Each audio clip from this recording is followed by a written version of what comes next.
করজোরে অনুরোধ করতেছি, রিকোয়েস্ট করতেছি, ভাই আপনারা যার যার বাড়িটা পরিষ্কার রাখেন, যার যার ফুটপাথটা পরিষ্কার রাখেন, যার যার রাস্তাটা পরিষ্কার রাখেন। যদি না শুনেন এখন তো আমাকে আইনের আশ্রয় নিতে হবে। 1 লক্ষ টাকা জরিমানা হবে।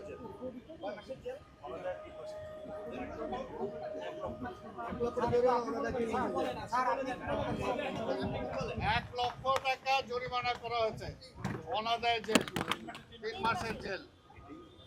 কাজে এইগুলো এখন আমরা স্ট্রিক্টলি করবো ভাই, এখন আর উপায় নাই। আমি আসার পরে 5 মাস ধরে করজোরে অনুরোধ করতেছি, রিকোয়েস্ট করতেছি, ভাই আপনারা যার যার বাড়িটা পরিষ্কার রাখেন, যার যার ফুটপাথটা পরিষ্কার রাখেন, যার যার রাস্তাটা পরিষ্কার রাখেন। যদি না শুনেন এখন তো আমাকে আইনের আশ্রয় নিতে হবে এবং আইন অনুযায়ী ব্যবস্থা নিতে আমি বাধ্য। তা আমি আপনাদের আবার বলবো, আপনারা দয়া করে অন্য যারা আছে তাদেরকে সতর্ক হতে বলেন। ধন্যবাদ। সব জায়গায় সবাইকে অনুরোধ করেন, আপনারা একটু আমাদের পক্ষ থেকে অনুরোধ করেন যাতে সেগুলো না থাকে। ধন্যবাদ।